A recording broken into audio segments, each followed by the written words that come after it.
I'm going to talk a little bit about Sand Creek itself, the events leading up to it. And then I'm going to talk about the particular way Governor Evans. Had I been a professor at a Southern university, and somebody had offered me the Nathan Bedford Forrest Professorship for the author of the Fort Pillow Massacre of black soldiers, Union soldiers who were captured, black and white soldiers, and the founder of the Ku Klux Klan, over Jeff Davis, I would have said, to get a name which a person could take on without their soul being set on fire. Evans, Mount Evans, Evans Boulevard, Evanston, Illinois. Evans professors. And he's the one. Or we already told him. I believe Evans professors. There is an irredentist movement in the American South to defend the honor of the Confederacy. The Confederacy fought for human bondage. In storybooks and in Hollywood and in Gone with the Wind, it says Confederates have honor. I am afraid that although many people fought for reasons of ordinary grievance, and many poor people fought, although, by the way, many people, poor people in the South, in Kentucky and Tennessee, resisted and sided with the Union.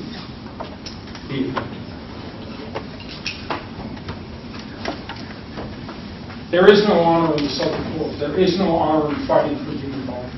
There is no honor in fighting for the founding genocide of the United States, for which we have a founding amnesia. Since we have law professors here, anybody who's been in my classes, please stop for this. For how many years between 1788 and 1860, when Abraham Lincoln was elected president, was the president of slave owners? Maybe you got an idea offhand? Seemed like the kind of thing you might learn in the civics class or an American history class. 52 out of the first 72 years. 13 presidencies. The only presidents elected twice were with regard to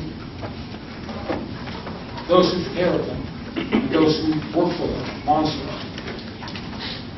The characteristics of slavery were that you could have wanton sexual assault any time the master or one of his male relatives felt like it.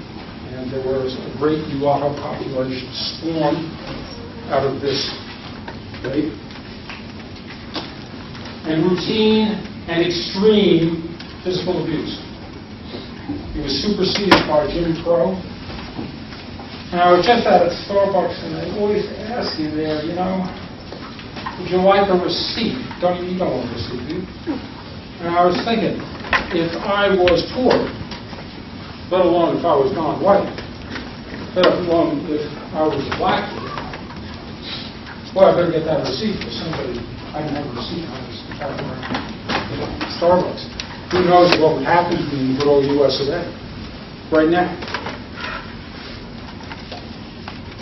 The founding amnesia about indigenous people is worse. And the first point to make about this discussion, because we're going to discuss an extreme and unusual case. Everybody, people can come in and sit if you want. I'm very glad you're here. About Sand Creek. Sand Creek is the one massacre here or abroad condemned by the U.S. government that was conducted by the U.S. Army, and to which there is a National Massacre Memorial Site in East, Colorado. And it's worth seeing that site. It's worth going down there. It's worth walking around. It's really a memorial to the killing fields, which invites you into understanding what went on there. So when we discuss Sand Creek, there is a way in which you can discuss John Chivington the Methodist bishop elder who did it, along with the citizens of Medford, and Governor Evans, as if they were especially horrible. Benjamin Wade, the Republican senator, his congressional hearing, one of three that condemned the Sand Creek Massacre, Clinton had already gotten out of the Army. He figured he was going to be made a brigadier general, but game was up. He had killed friendly Indians. So he got out. But John Evans, the territorial governor and superintendent of Indian Affairs, was asked to resign in 1865 by President Andrew Johnson. Consider again the naming role of these things for Mr. Evans and that fact. And you may realize why, except that the founding amnesia about what happened to Native Americans is so good, so you might realize why some of us feel some, I'll speak as an Evans professor. I'm very honored to be made an Evans professor by this university, but I have some nausea with being named for John Evans. That's one reason why I have worked very fiercely on the subject for a year and a half, and fiercely for our work. And unfortunately, while the extenuation of Evans runs even to a pretty critical, gives you a lot of evidence in one's way to the inferences. Northwestern report about Evans. There's a big tendency here because people would get very upset, and maybe we have to reconsider. Do we want Mount Evans? Do we want Evans Boulevard?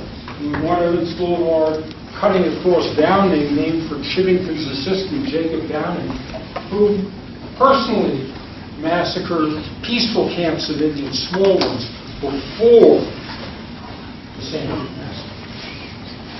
So you can look at this as this is America trying to correct and exercise enjoyment. Wade says it is hard to imagine beings in human form carrying out atrocities on women and children. These included murdering old women and cutting the fetus from her womb and scalping it. These include taking a toddler out into the desert for a day and dumping him 3 months ago for the animals. It's hard to imagine the beings in human form. They cut off genitals of men and women and made tobacco pouches out of the men's genitals and rode around with the women's genitals. And they paraded in Denver with celebration to do this. And when a Republican senator came 6 months later who investigated this, Senator Gilbert, he said, well, we want to settle on reservations rather than kill them, right? And the crowd in the Denver theater screamed, exterminate them! I remind you that Solid Soul resisted this, as did 6 other courageous officers at Fort Lyon. They did not go with Chivington and Major Anthony on their rapacious march. But you can look at this as an outlier. You can look at this as an anomaly. You can look at this as, look how great America is for criticizing it, seeing that it's wrong. And in a certain way, it is great. I don't want to deny the greatness of people responding to this. And now, the doctrine of discovery, so-called, on which Columbus and company got the right to America, even though indigenous people lived here. It's the corollary of this doctrine. This indigenous people didn't exist until they were discovered by the European planners. This doctrine was brought into the United States by John Marshall, Supreme Court Justice, Chief Justice of the Supreme Court. And it was applied ruthlessly to indigenous people. But today, Elaine Stanovsky, the Bishop of the Methodist Church here, has led 600 Methodists with descendants of Cheyennes and Arapaho guides to go to the massacre site to talk about what it meant. All the Protestant churches have repudiated the so-called doctrine of discovery, which is a way of being rational and speaking American English, unlike Mr. Washington. But the truth is that American settlers from coast to coast, the American government and the American army, murdered indigenous people, starting with the Pequot Massacre in 1638, out of which Harvard got 2,000 acres of land. And the commander said, men, women, and children all fall down.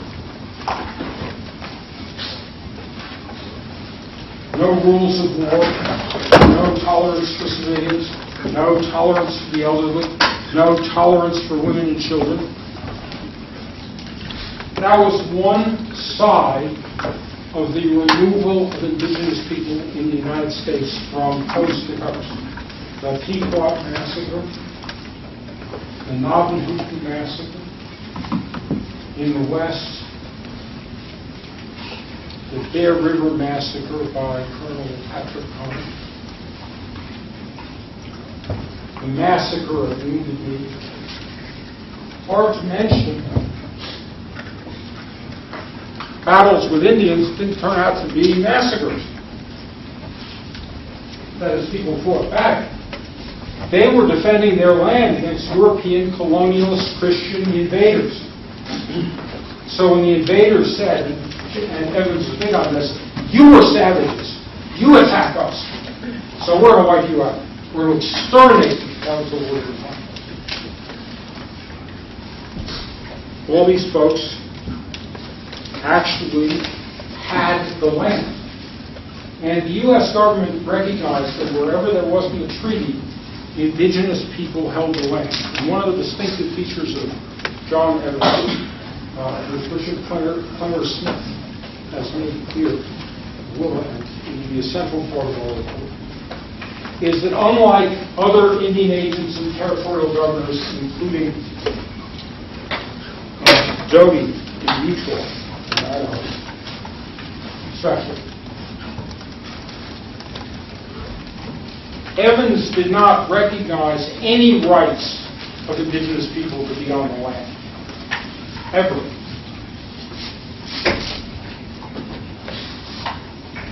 And proceeded toward them in the way of, when they didn't will themselves to become Christian farmers of the sort he wanted,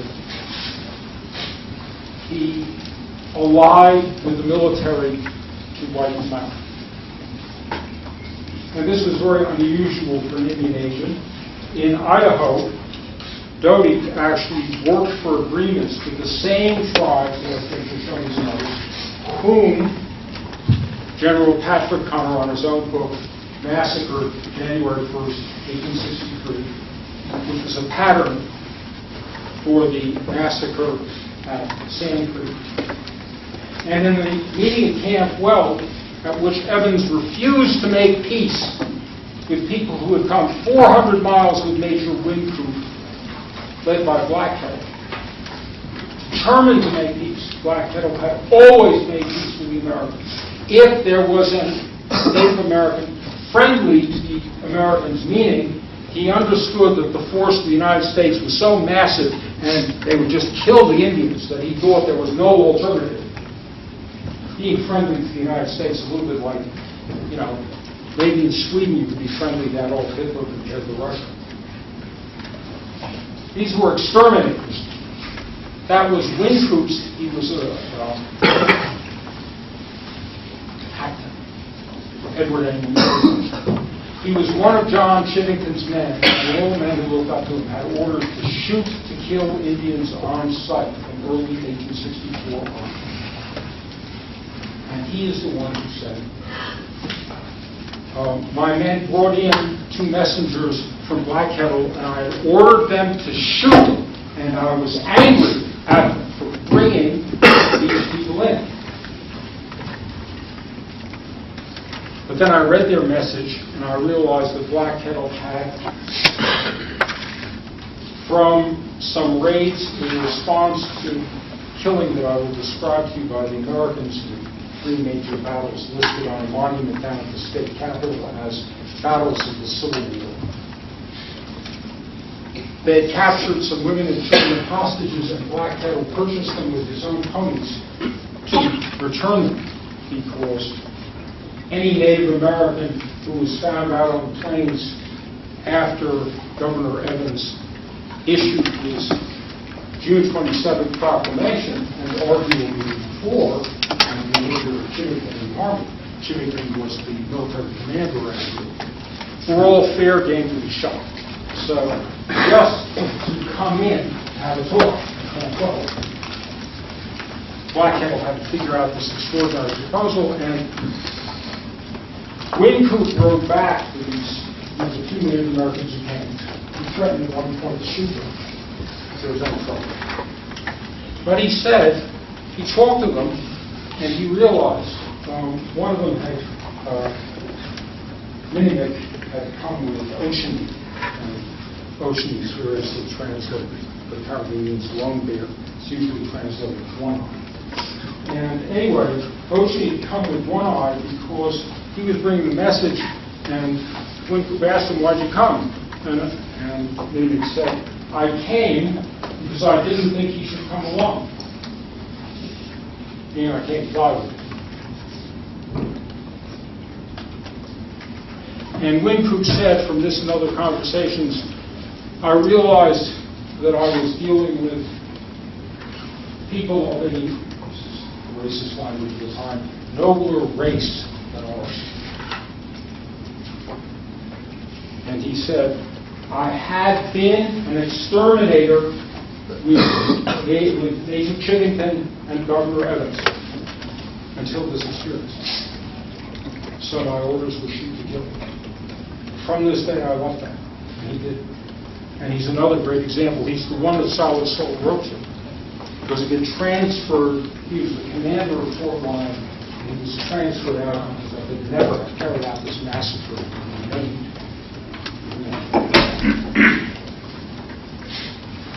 So we have a picture of an extreme massacre amidst all the massacres. And we have a picture of Governor Evans as an Indian agent, the superintendent of it, as well as a territorial governor. Several other territorial governors were in this position. Again, I'd like to honor you for doing it, because it's really important and new research. The Indian agents were charged with seeking treaties under coercion for the United States to take Indian land and make it the property of settlers in land.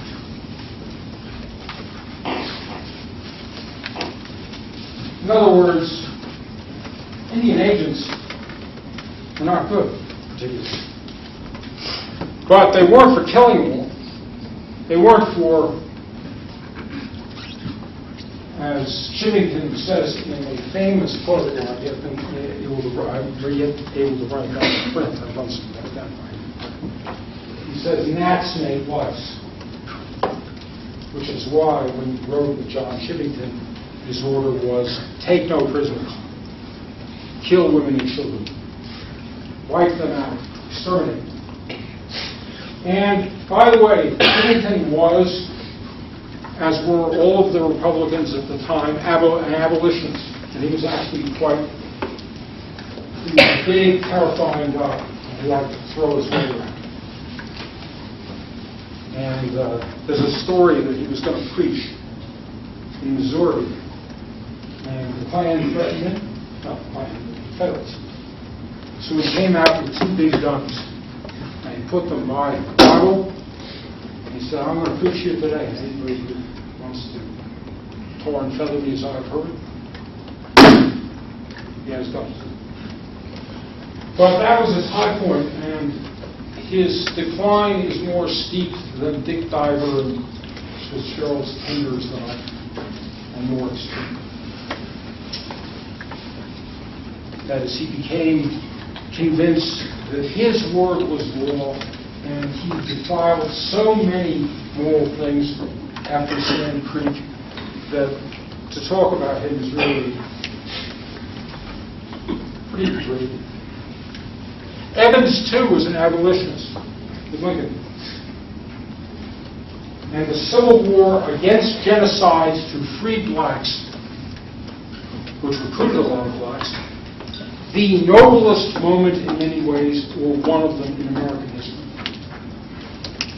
accompanies a civil war in the West, which is a war of genocide against indigenous people.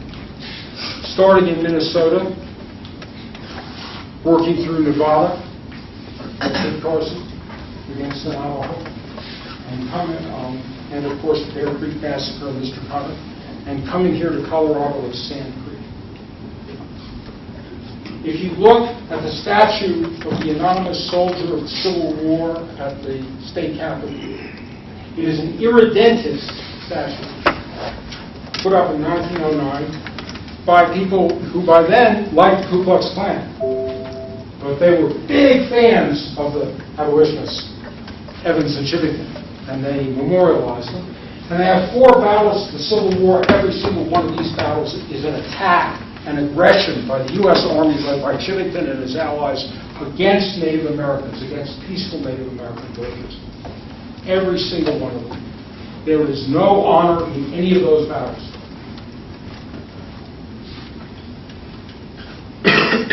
So, Governor Evans was charged with making a treaty when he came out, and he thought he could do it. The treaty was an extension of the Treaty of Fort Wise in 1861, which became, Fort Wise became Fort Lyon. What had happened was when they pushed Native Americans far to the west, they gave them title in a previous treaty, the Treaty of Fort Laramie of 1861. They were held there for them, and much of the surrounding territories, many states. And the Treaty of Fort Wise, given the gold rush and the speed to settle afterwards, was to try to legalize the title of all the whites who came in, because actually they had settled illegally. And normal Indian commissioners were supposed to keep out from the reservations to the extent they could, because it got very hard with the size of the population coming. Settlers and farmers. They said, for poor people in the East, immigrants, you could come out here and settle land, and there was no price that you could be. That's another problem in the world history to use. A pioneer. This is, as the Israelis said, emulated American behavior toward Native Americans. A people without land for land without people. But unfortunately for that slogan, settler states involved pushing out and killing the indigenous people who were there, treating them as savages, looking down on them as debased, and taking the most extraordinary actions against them. But the law, another one of John Marshall's decisions, he didn't want the states, he didn't want private people being able to buy the land. He wanted to be controlled by the federal government. So he wanted to make a ruling that empowered the federal government and not the states to get Indian land. So the ruling he made said, until there's a treaty, the land belongs to Indians and no one may take it. That's his third decision. And so that had to be perhaps unintended consequence that Indians got some rights. And were actually, to some extent, by those who were kind of not rapacious killers, land seizers. And I can't say this sharply enough, the U.S. government was routinely, rapaciously, genocidal under the U.N. Treaty of 48, 1948. So a little anachronistically applied, but frankly, the case is clear enough. They were killers and land stealers of indigenous people. So Evans was charged with dealing with the Treaty of Fort Wise, which had only 6 Cheyenne signatures out of the 44, the Council of 44. It's not clear how much anybody understood because the Cheyennes couldn't read English. So, they got told by the Americans what this meant. But what they were told was that they retained hunting rights throughout the area because the treaty assigned them to an area 1/13 the size of what they had under the Treaty of Fort Laramie, and it was inarable, even though the Americans were saying, oh, you can farm, we'll be comfortable there. They weren't farmers. Oh, it'll be comfortable. And, of course, there were no buffalo. And with running the stagecoach through, and soon the railroad, the Native American hunting areas were being diminished, and every Indian supervisor who went and looked at any group of Indians said, these people are destitute, they are hungry, you have put them in extraordinary situations. That's normal. That's the way America operated. If you want to know why there's a governor's commission on the Sand Creek Massacre, it's that everybody who looks at this, everybody who looks into this understands that the founding amnesia that there was nobody here is a lie. And that what the United States of America did was absolutely terrible. And that we have to make a society where everybody is welcome. So Governor Evans was supposed to extinguish the claims of the rest of these Cheyennes and Arapahoes, who were willing to meet with him up to a point, but everybody was kind of suspicious because they had heard about this reservation he was preparing, and his theory was no good. And then Chivington shot up all the Native Americans in 3 battles in the spring, and the final one at Oak Bluffs. Black Kettle was camped there. It was a Cheyenne camp, along with Lean Bear, who was going to Washington and given a medal by Lincoln and a bunch of papers, and he was proud of it. And he liked the excitement. So he said, I'll ride out and see him. So he rode out with a few braves, because they had all the soldiers there, and the soldiers had disappeared, and they were kind of in military formation. He rode out, and he said, I and another guy, Starr, will go and ride up to the troops. They will not be scared. He carried his papers from Washington, and he rode toward the troops. And there was a shout from the commanding officer, and the troops shot them. And then they shot them again and rode over to make sure they were dead and rode over their bodies. There are only 100 of these troops. There were 500 Cheyennes. Every single one of them was killed. As a matter of justice, I'm personally for nonviolence, but if you want to take justice and injustice, had the Native Americans killed every single one of them, they would have killed an invading army, and they would have killed men who murdered the leading peace chief among them. So, if you want to talk about it, it's really bad form to go murder the people who come to negotiate. Probably isn't worse. Black Kettle rode up and down among them and discouraged them, finally, from continuing the battle. Although some young men chased the soldiers back. So, this was the setting, in which, this place at the time, the previous fall, Evans had tried to meet with the Cheyennes and Arapahoes, but had met only when they were out to hunt and so on. And so they didn't show up. He could have tried, like Doty, with great determination, to meet with them anyway and make a settlement. There were more incidents in Utah than there were here. More violent incidents with soldiers and indigenous people. He did not. He never met with them again. November 10th, he got a message from a spy, Robert North, that the Cheyennes and Arapahoes were allying with the Sioux to make war on the Americans, a general war on the settlers. The only problem is that all the other information contradicted this guy North, and Evans' ally, William Newton Byers, later said in the Rocky Mountain News he was a big advocate of Sand Creek. He was right in with Evans and on board of the Colorado Seminary and everything. He said this was a heap of talk for a little cider. White men have been the aggressors. The Rocky Mountain News says that about this guy North in his report. Evans tried to create the impression that Colorado was entirely menaced, and unless he raised forces and fought, they were going to be overcome by a gigantic war. He refers to this over and over again. And unlike any other superintendent of Indian agents, as Richard has emphasized, he threw himself in with the military and with Chivington.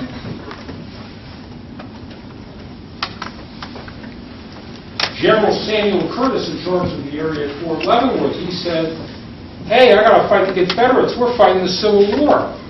I need Colorado troops here. I sure as hell don't need a gigantic war with indigenous people. Where's your evidence? And Evans provided none.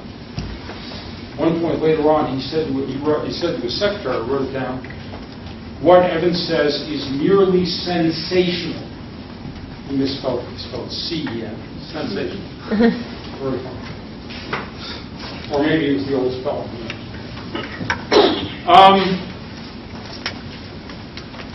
Indian Commissioner Dole, to whom Evans reported, said over and over again, make peace. And when the Indians finally came in at Camp Well at great risk to them, Evans didn't want to make peace with them. And he wrote that to Dole. And Dole wrote back, it is your obligation to make peace with them. This has been too much with the military. Right? It's been an extreme situation you're in now. Evans said it was an extreme situation. And particularly in August, there was some fighting of Cheyennes and Navajos in the events of the storm. But there was no general war. There was nothing that indicated there would be a general war. Evans was hysterical the whole time, if that's right. I personally view Evans, having read his late statements about this, as an extraordinarily cold, calculating man who tried to be the leader of everything. Now, he didn't go out and kill him. That was Chivington. Chivington is the one who's responsible for this. But except for the fact that there is no direct order of Evans to Chivington to do the Sand Creek Massacre, anybody would infer from his behavior before and afterwards, right to the end of his life, would defend the Sand Creek, that Evans was in on it.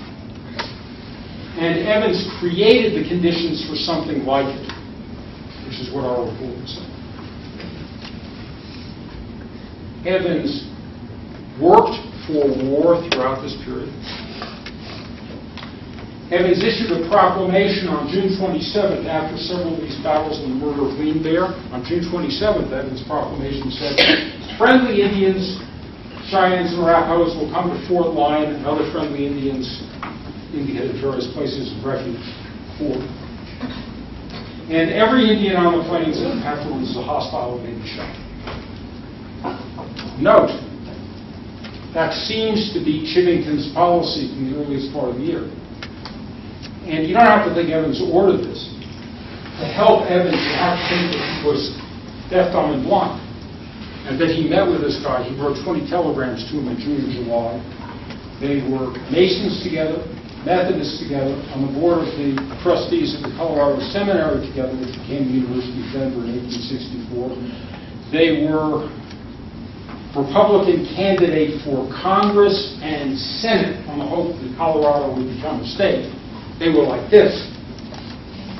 Even though Chivington was a very formidable figure, and it's quite possible that Evans did not intend the level of slaughter of women and children that happened. There is not evidence that he intended that. There is evidence, however, he says of the hostile tribes on August 11th, another proclamation, women and children of hostile tribes who try to take shelter with the friendly tribes must not be allowed to do so. There are 5 letters to that effect. General Curtis was worried about this matter, and on July 28th, he issued Field Order 1 that no women and children were to be killed.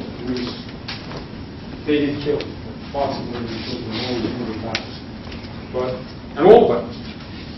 But they weren't supposed to do this intentionally. It was a matter of wiping them out and down.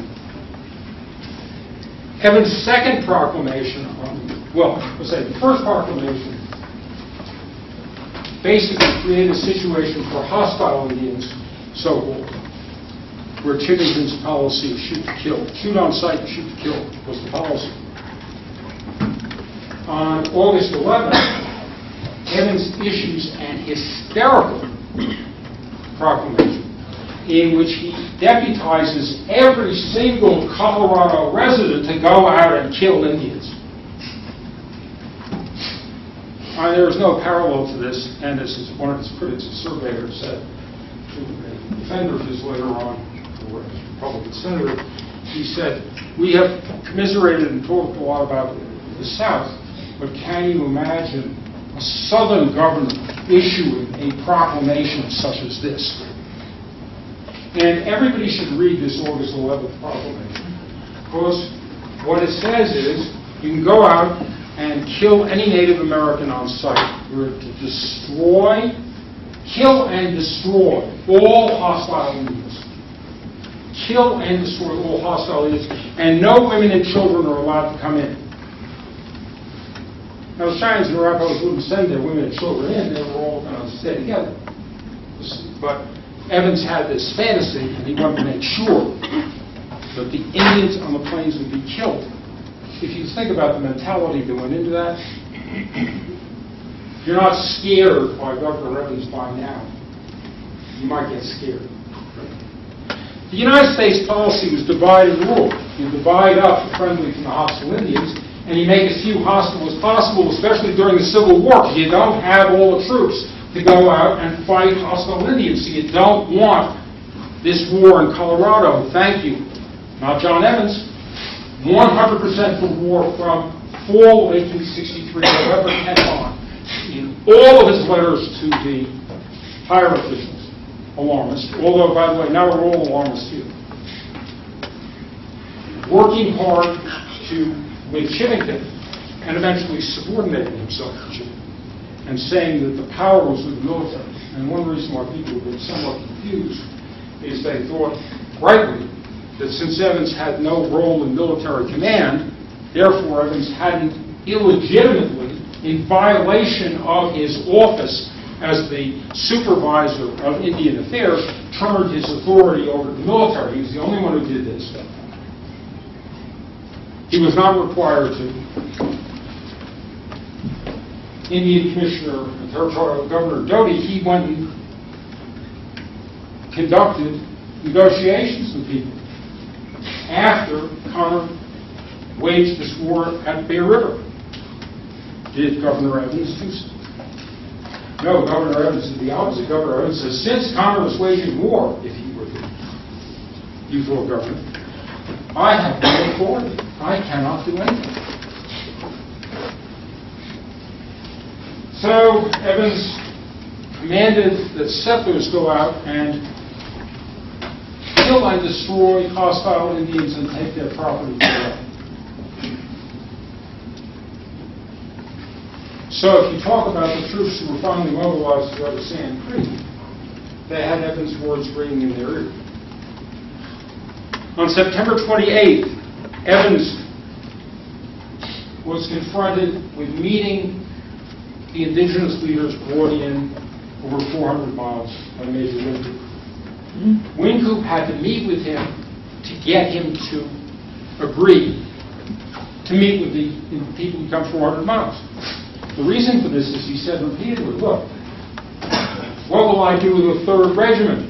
The 3rd Regiment has been recruited to kill Indians, and kill Indians it must. So he was worried about how he would look in Washington, having made this whole case, he made peace. So he didn't make peace. Divide and rule was the American policy. Evans made these Cheyennes and Arapahoes into enemies, into hostiles during the Civil War. I don't know what definition of abrogation of responsibility you want. He was fired for this. Personally, I think it's outstanding criminality of a sort that an official should be locked up for. They had a barbarous policy anyway, so you could say he was just more barbarous than the next guy. Unfortunately, that's pretty much the way it was. But they did get very upset with this Sand Creek Massacre, and when people looked at it, John Evans was written all over it. And the line of defense of John Evans, oh, he left Colorado 13 days before to go to Washington, where he was when this scandal broke and all the hearings began to testify.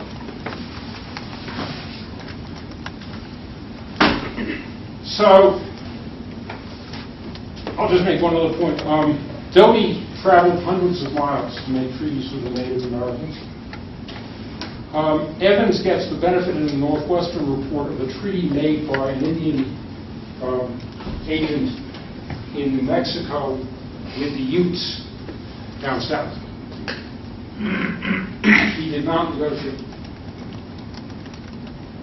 And in terms of the actual time that he spent looking for indigenous people to meet with them, it was a fraction of the time Doty spent. He didn't spend much, and it was a small fraction of the time he was in Washington, D.C. Evans was capable of moving, but not in his office as Indian agent. So, at Camp Well, Wynkoop argued Evans into meeting with the indigenous people, but he was extremely hostile and rejected their claims that they wanted to make peace, and tried to depict them as being in war. And so they tried to conciliate him, and he would have none of it.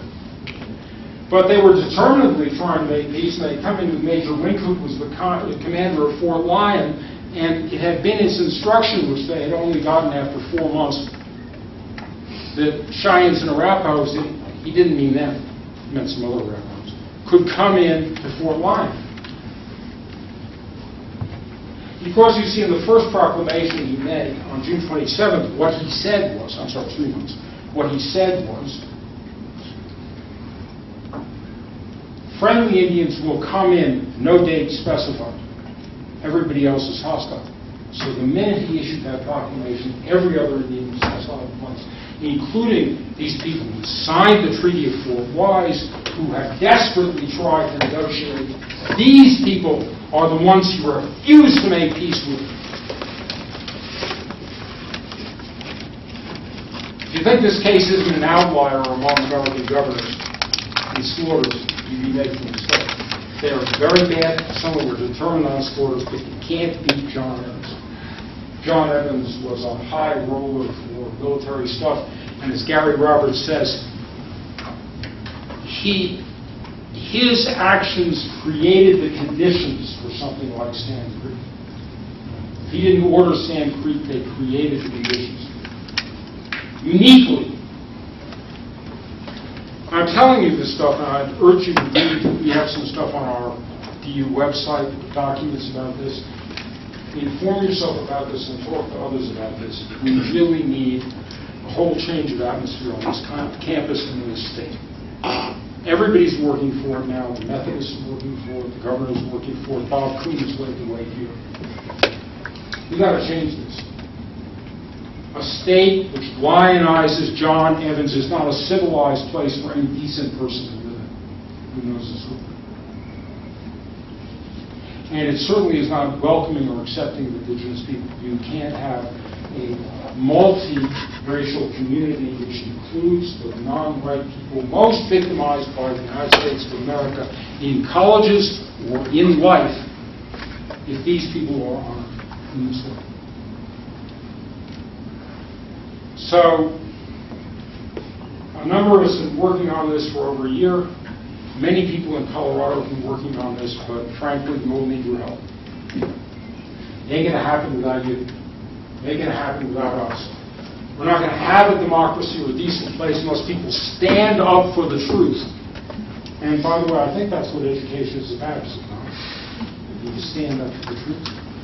And just about, this university is moving on this, and people here can play a big role in changing people's minds. When Governor Evans looked back, he referred to the so-called massacre at Sand Creek twice. And he talked about the great benefit in 1884 to Asian bankruptcy that came to the people of Colorado from ridding the plains of roaming Indians. Even the Northwestern report, which says that he has a moral defect and we must otherwise honor him. Now, I couldn't imagine, Nathan Bedford Forrest was nice to his wife, and he built a nice plantation with slave labor, and maybe he was interested in education institutions too. We should honor Nathan Bedford Forrest. Heinrich Himmler wasn't a bad guy. Well, if you don't want to know, Martin Heidegger was a great philosopher, and who was a philosopher I learned a lot from, and I like very much. But he was actually never not a Nazi. Never not a Nazi. And he did many horrible things, and there is a reason why honoring him is a big mistake, and why a veil has to be put over what he said so that people could have found the amnesia. The rather silly thing they said is, Heidegger was a philosopher up in the clouds. That's an accusation that Socrates was in the clouds. And then he came down to earth and loved the Nazis and was a Nazi for a while and admired Hitler's beautiful hands. And then he went back up into the clouds. The only thing is he was a Nazi for a long time, before anything. He was a Nazi official for a long time. And afterwards, in 1953, he called for the revival of a true National Socialism. So, as I say, you have to work hard at it more. I think that it's a mistake to say that this kind of policy of war on peaceful Native Americans and killing people is just a moral defect, which unfortunately the Northwestern report says. I think Evans did many great things as a founder of education for white folks. He was really into the railways and transportation and made a ton of money at it. He was a big political figure, and had he not plotted so desperately to wipe out the Native Americans, and had he not been asked to resign and become senator like Doty, he probably would have become president. It was a good shot for John Evans. He made a serious miscalculation with his policy of extermination. But it was a policy of extermination. And one last thing. There were 6 officers at Fort Lyon who, when Chivington surrounded it, refused to go out with Chivington and do Sand Creek and argue. That's a lot of soldiers. Silas Soule was provost marshal in Denver when he testified. And although he was getting death threats every day, he was made provost marshal and he was very popular. And that's because a lot of people didn't like what Evans and Chivington did to do. It is not true that the people of Colorado wanted to lionize Evans and Chivington. It is true that in the 50 years afterwards, Evans in particular was lionized, although there's still the town of Chivington down near Sand Creek. There's a choice here, so let's go through our questions. Yes? So the report that you are issuing, and assuming that the report concludes that Evans is responsible for Sand Creek? What the report says is that Evans is culpable, this is the director working on, as is Chivington, but that there's no direct evidence for the final communication. Everything else indicates that he's culpable. And And so my question for you is that... By the way, I spoke for myself. Is that a moral culpability, ethical culpability, or legal culpability? Well, it's a moral culpability. That is to say, I think that saying that John answers that what should have been is evil and it's not special. And then there is a question of legal culpability, but otherwise there's a risk of I gave some of the evidence for Evans violating the duties of his office and doing the opposite of what other people, other Indian officials did. Whether this amounts to legal culpability is not quite clear to me at the time. If you were to have a trial of Evans for inciting the Sand Creek Massacre and deputizing Coloradans to go out and kill any Native American they met and steal from them, that's what his August 11th proclamation says. So my guess is you could make a pretty good case. Want to come back on that? No, I'm a war crimes prosecutor from the UN, and so I'm just thinking legally how you guys have made the connection. So tell me what you said. Tell me. Give me some hope. I think under modern international criminal law, it's very clear that he's responsible, and I clued in on when you said that he created the conditions for it. I'm just wondering how well developed you guys have, because I've talked to people who have been involved in the report early on, and the feeling early on, it seemed to me, was that he wasn't legally responsible; he was only morally or ethical. So that's why I was kind of curious. Well, no, whether you guys have come around and now we don't all share the feeling. I know a fair amount about international law, and I think the case against him now is utterly clear. I think that if you think that the murder of innocence is a crime, as I understand American international law is a crime, then it looks like you got a pretty good case back then, because it looks like that's what's inside. And he even did so self-consciously. In his first period as governor, he wrote letters to Commissioner Dole saying, so-and-so had his horses robbed and wants to go out and shoot people. I have suggested that we track down those who robbed him and return the horses, so we don't get into a general Indian war. We don't get into get a clear distinction between somebody commits a crime, we can go after them. Now there's a question of whether the U.S. territorially could go after any of these people. Sand Creek is nearly on the reservation specified by the Treaty of Fort Washington.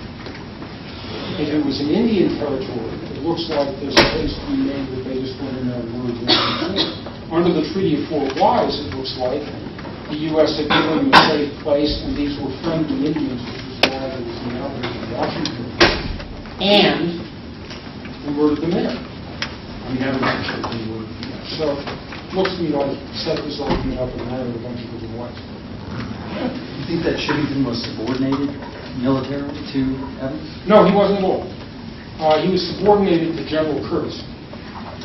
But Chivington worked very closely with Evans, and what he said about winter massacres modeled on Bear Creek in Utah, in Idaho, January 1st, 1863, is summer is your time. You can ride around and be elusive. Winter is my time. Meaning that's the time when I can attack you. He didn't speak of this as when Chivington could attack you. He didn't speak of this as when General Curtis attacked you. He speaks in the first person at Camp Wade about it's my time. Now, the way the original massacre of Native Americans in the East and across the country lasted about 250 years, from 1600 to 1850. In the West, Native Americans were on horseback and were very elusive during the summer. But what they figured out is when they had the camp in the winter, then the soldiers could go in and murder all of them. And did.